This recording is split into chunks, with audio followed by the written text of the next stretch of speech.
नमस्कार दोस्तों। आज के इस वीडियो में हम फेयर वैल्यू गैप किसे कहते हैं और उसके उपयोग से आप किस तरह अपनी ट्रेड एंट्री को प्लान कर सकते हैं, इसके बारे में जानने वाले हैं। तो चलिए सबसे पहले फेयर वैल्यू गैप क्या है ये जानते हैं। जब भी मार्केट में प्राइस अपने बैलेंस एरिया को छोड़कर किसी एक जगह से दूसरी जगह पर बहुत तेजी से जाते हुए बड़ी बड़ी कैंडल्स बनाती है, तो इसका मतलब यहाँ प्राइस में इम्बैलेंस बन रहा है। यानी कि लेफ्ट साइड के उदाहरण में मार्केट में इस जगह पर सेलर्स के मुकाबले बायर्स ज्यादा होने के कारण दोनों की संख्या में अंतर बढ़ने से बायर्स बढ़े हुए कीमतों पर बाइंग करने के लिए तैयार होने से मार्केट में बाइंग प्रेशर बढ़ता है, जिस कारण प्राइस बहुत तेजी से ऊपर निकल जाती है। उसी तरह जब मार्केट में बायर्स के मुकाबले सेलर्स अगर ज्यादा संख्या में मौजूद हो तो उससे वो प्राइस को कम कीमतों पर बेचने के लिए तैयार हो जाने के कारण मार्केट में उस लेवल के पास सेलिंग प्रेशर बढ़ने से प्राइस तेजी से नीचे चली जाती है। आसान भाषा में बताया जाए तो जब मार्केट में सेलर्स कम और बायर्स ज्यादा होते हैं तो बायर्स ज्यादा भाव पर स्टॉक्स को खरीदते हैं, जिससे बाइंग प्रेशर बढ़ता है और प्राइस तेजी से ऊपर जाती है। वैसे ही जब मार्केट में बायर्स के मुकाबले सेलर्स ज्यादा होते हैं तो वो स्टॉक्स को कम दामों में बेचते हैं, जिससे सेलिंग प्रेशर बढ़ने से प्राइस तेजी से नीचे जाती है। मार्केट में प्राइस इसी तरह बैलेंस से इम्बैलेंस के दौरान घूमती रहती है, जिस कारण चार्ट्स पर अलग अलग चार्ट पैटर्न्स बनते रहते हैं। एक अक्यूमुलेशन जोन से जब मार्केट पहली बार बाहर निकलता है तो अगर बायर्स की संख्या ज्यादा हुई तो प्राइस ऊपर की तरफ ब्रेकआउट करती है। उस समय यहां ऊपर बहुत से सेलर्स अपने सेलिंग ऑर्डर्स को लगाकर बैठे होते हैं, जिससे जब भी प्राइस इस एरिया में आती है तो उनके सेलिंग ऑर्डर्स एग्जीक्यूट हो जाते हैं। मगर बहुत बार अगर मार्केट में प्राइस अपने लोएस्ट लेवल्स पर ट्रेड करती है तो उस समय बहुत बड़ी संख्या में बायर्स यहां बाइंग करते हैं, जिससे प्राइस ऊपर बढ़ती है। लेकिन अगर यहां जितने बायर बाइंग करना चाहते हैं उनके मुकाबले में सेलर्स की संख्या कम होती है, तो यहां पर जो सेलर्स पहले अपने सेलिंग ऑर्डर्स को नीचे लगाकर बैठे थे वो अब अपने सेलिंग ऑर्डर्स को ऊपर की तरफ शिफ्ट करते हैं, जिस कारण बायर्स को महंगे दामों में स्टॉक्स को खरीदना पड़ता है, जिससे प्राइस तेजी से ऊपर बढ़ती है। इसीलिए यहां प्राइस में इम्बैलेंस या फिर गैप बनता है, जिसे हम दो कैंडल्स के बीच में क्लियरली देख सकते हैं।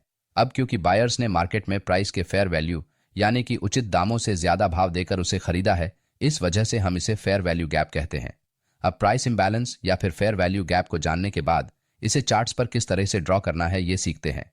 अगर मार्केट में एक अप ट्रेंड के दौरान चार्ट पर इस तरह से कैंडलस्टिक पैटर्न बनता है तो उस समय हमें नीचे से ऊपर की तरफ 3 कैंडल्स को इस तरह मार्क करना है, जहां पहली कैंडल की क्लोजिंग के पास और तीसरी कैंडल की ओपनिंग के पास हम इस तरह से 2 लाइन को अगर चार्ट पर बनाते हैं तो हमें यहाँ क्लियर गैप नजर आता है।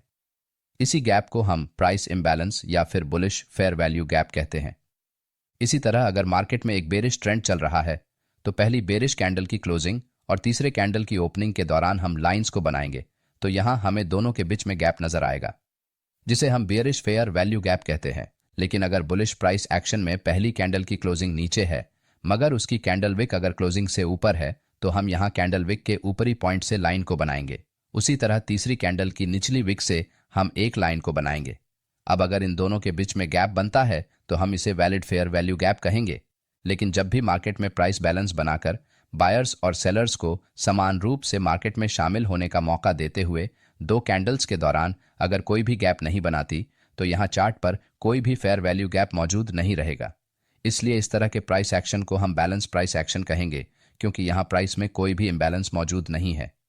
साथ ही बहुत बार इस तरह से एक बड़ी बेरिश रेड कैंडल चार्ट पर बनने के बाद अगली कैंडल की ओपनिंग और क्लोजिंग अगर इस कैंडल के अंदर होती है और अगर कोई इनसाइड कैंडल चार्ट पर बनती है तो हमें यहाँ सबसे पहली वाली रेड कैंडल को नंबर 1 कहना पड़ेगा और इस तरह से कैंडल्स की नंबरिंग करनी पड़ेगी।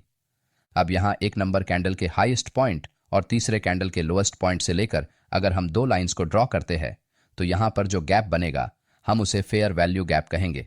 इसलिए चार्ट पर अगर इनसाइड कैंडल बनती है तो हमेशा मास्टर कैंडल के हाई और लो पॉइंट को ध्यान में रखकर फेयर वैल्यू गैप को चार्ट पर ड्रॉ करना है।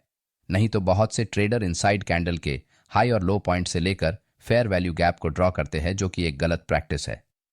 बेरिश प्राइस एक्शन में भी इसी तरह से अगर मास्टर कैंडल के अंदर कोई इनसाइड कैंडल बनती है तो आपको बड़ी ग्रीन कैंडल के लोवेस्ट पॉइंट से लेकर तीसरी कैंडल के हाईएस्ट पॉइंट के दौरान 2 लाइंस को बनाना है, जिससे आपका फेयर वैल्यू गैप चार्ट पर बराबर मार्क हो जाएगा।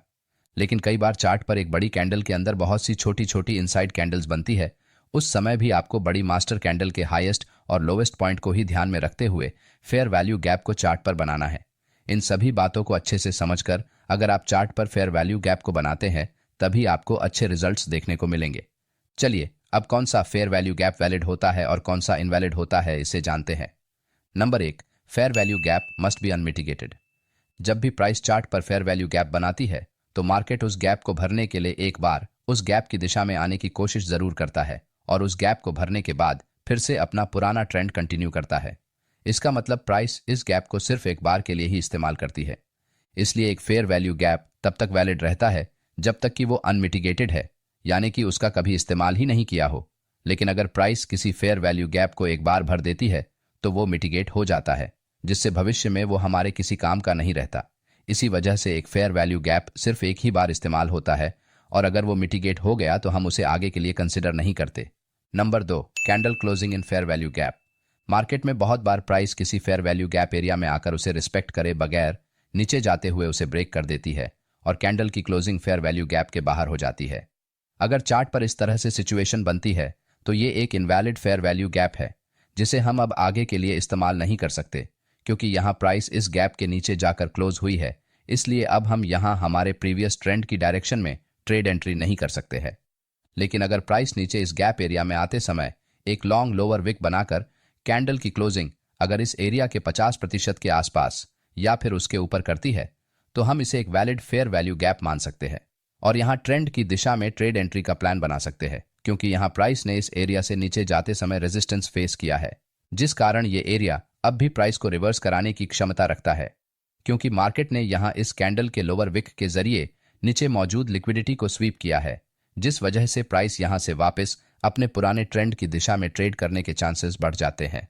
Number 3, use 50% area for bigger candles. कभी मार्केट में प्राइस जब बहुत समय के लिए एक एक्यूमुलेशन जोन में ट्रेड करती रहती है तो इस समय होने वाले ब्रेकआउट्स बहुत स्ट्रांग होने के कारण चार्ट्स पर बड़ी बड़ी कैंडल्स बनने से फेयर वैल्यू गैप का एरिया भी बड़ा हो जाता है। ऐसे सिचुएशंस में आप प्राइस के इस एरिया के निचले हिस्से तक आने का इंतजार नहीं कर सकते, क्योंकि प्राइस बहुत बार फेयर वैल्यू गैप के स्टार्टिंग पॉइंट या फिर 50% एरिया से ही रिवर्स हो जाती है, जिस वजह से आप ट्रेड एंट्री करने से चूक जाते हैं। इसलिए अगर चार्ट पर इस तरह से बहुत बड़ी कैंडल से फेयर वैल्यू गैप बनता है तो आप यहां इस एरिया के स्टार्टिंग पॉइंट या फिर 50% एरिया के पास अपने ट्रेड एंट्री ऑर्डर लगा सकते हैं, जिससे आपका स्टॉप लॉस भी छोटा हो जाएगा, क्योंकि अगर आप इस कैंडल के स्टार्टिंग पॉइंट पर एंट्री करते हैं तो आपको अपना स्टॉप लॉस यहां नीचे लगाना पड़ेगा, जिस कारण स्टॉप लॉस बड़ा बनने से आपका रिस्क टू रिवॉर्ड रेशियो बिगड़ सकता है, क्योंकि ऑप्शन ट्रेडिंग में आपको कम से कम 1 से 2 का टारगेट रखना पड़ता है। इसलिए आप यहां अगर 50% एरिया से ट्रेड एंट्री करते हैं तो आपका स्टॉप लॉस छोटा होने के कारण रिस्क टू रिवॉर्ड रेशियो भी मेंटेन रहेगा।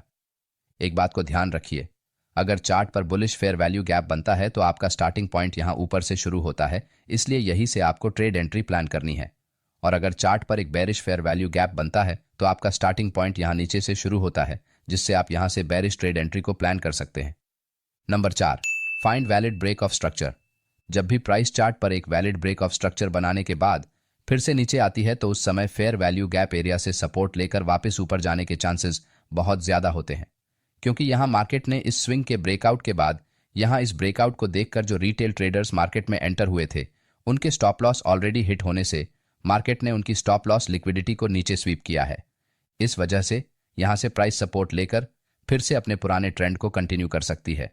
इसलिए अगर चार्ट पर वैलिड ब्रेक ऑफ स्ट्रक्चर बनाने के बाद price fair value gap area में आती है तो ये एक high probability trade entry setup होता है। नंबर 5, वॉच अदर की फैक्टर्स ऑन चार्ट। एक high probability trade entry setup को चार्ट पर खोजने के लिए आपको बहुत सारे ट्रेड एंट्री कॉन्फर्मेशंस को लेना जरूरी होता है, तभी आप मार्केट में ट्रैप होने से खुद को बचा सकेंगे।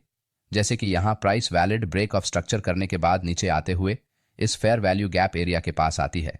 यहाँ सिर्फ एक अकेले फेयर वैल्यू गैप के भरोसे हम रिवर्स ट्रेड एंट्री नहीं कर सकते, लेकिन अगर चार्ट पर इस एरिया के पास कोई प्रीवियस सपोर्ट एरिया मौजूद हो तो यहाँ से प्राइस के रिवर्स होने के चांसेस और भी ज्यादा होते हैं। साथ ही आपको फेयर वैल्यू गैप एरिया में कैंडलस्टिक पैटर्न को भी ध्यान में रखना है। अगर चार्ट पर इस तरह से लॉन्ग लोअर विक के साथ रिजेक्शन कैंडल पर बनती है तो प्राइस एक्शन के हिसाब से ये एक बुलिश सेटअप होता है। इसलिए किसी भी ट्रेड में एंट्री करते समय आपको अलग अलग की फैक्टर्स को कंसिडर करना जरूरी होता है। चलिए अब चार्ट्स पर फेयर वैल्यू गैप के कुछ उदाहरण देखते हैं।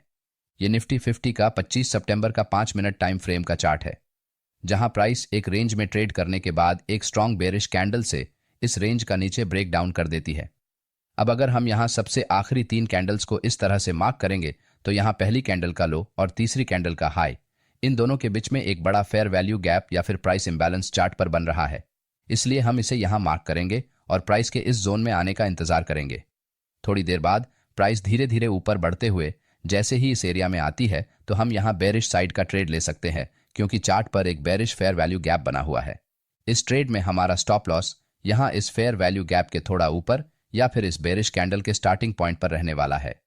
थोड़ी ही देर में प्राइस इस एरिया से रिजेक्शन फेस करते हुए नीचे चली जाती है और हमारे प्रॉफिट टारगेट को हिट करती है। उसी दिन मार्केट नीचे से ऊपर आकर हमारे प्रीवियस स्विंग लो को ब्रेक करते हुए ऊपर क्लोज हो जाता है, जिससे यहाँ वैलिड चेंज ऑफ कैरेक्टर बनता है। अब प्राइस ने यहाँ ऊपर आते हुए कहीं पर क्या कोई फेयर वैल्यू गैप बनाया है, इसे हम चेक करेंगे। यहाँ से लेकर यहाँ तक चार्ट पर सिर्फ इस लेवल के पास एक ही valid fair value gap chart पर बना है, जो कि बहुत छोटा है। लेकिन बहुत से रिटेल ट्रेडर यहाँ इस बुलिश कैंडल के पास एक फेयर वैल्यू गैप को ड्रॉ करते हैं, जो कि सरासर गलत है, क्योंकि यहाँ इस बिग कैंडल के अंदर इन तीनों कैंडल की क्लोजिंग होने के कारण हम इन्हें इनसाइड कैंडल्स मानते हैं, जिस कारण अगर हम इस ग्रीन बुलिश कैंडल के हाई और इस कैंडल के लो एरिया को मार्क करने की कोशिश करेंगे तो यहाँ कोई भी फेयर वैल्यू गैप चार्ट पर मौजूद नहीं है, इसीलिए हम इसे आगे के लिए कंसिडर नहीं करेंगे। अब हमने जो यहाँ वैलिड फेयर वैल्यू गैप बनाया है उसी एरिया के पास मार्केट में एक प्रीवियस रेजिस्टेंस जोन बना हुआ है, जहां से मार्केट नीचे गिरा था। अब ये रेजिस्टेंस एरिया हमारे लिए यहाँ सपोर्ट का काम कर सकता है। अब क्योंकि हमारा फेयर वैल्यू गैप छोटा है, इसलिए हम यहाँ लास्ट स्विंग के पास हमारे स्टॉप लॉस को लगाने वाले हैं। थोड़ी ही देर में मार्केट यहाँ इस तरह से प्राइस एक्शन बनाने के बाद हमारे फेयर वैल्यू गैप एरिया से सपोर्ट लेकर ऊपर निकल जाता है। अगर आप यहाँ नोटिस करेंगे तो इस रेड कैंडल की लोअर विक ने नीचे की लिक्विडिटी को स्वीप किया है और इस कैंडल की क्लोजिंग हमारे फेयर वैल्यू गैप एरिया में हुई है। इसका मतलब यहाँ ये एक वैलिड फेयर वैल्यू गैप बना था। इसलिए फेयर वैल्यू गैप के आधार पर ट्रेड एंट्री करने से पहले हमें मार्केट में चल रहे ट्रेंड और प्राइस एक्शन में बन रहे सपोर्ट एंड रेजिस्टेंस लेवल्स का भी इस्तेमाल ट्रेड में एंट्री करते समय करना चाहिए, जिससे आपकी ट्रेड एंट्री फेल होने के चांसेस कम से कम हो सके। अगले वीडियो में हम प्रीमियम और डिस्काउंट जोन्स में किस तरह से ट्रेड एंट्री करते हैं इसके बारे में जानने वाले हैं। अगर आपको हमारा ये वीडियो अच्छा लगा तो वीडियो को लाइक और चैनल को सब्सक्राइब जरूर करें। धन्यवाद।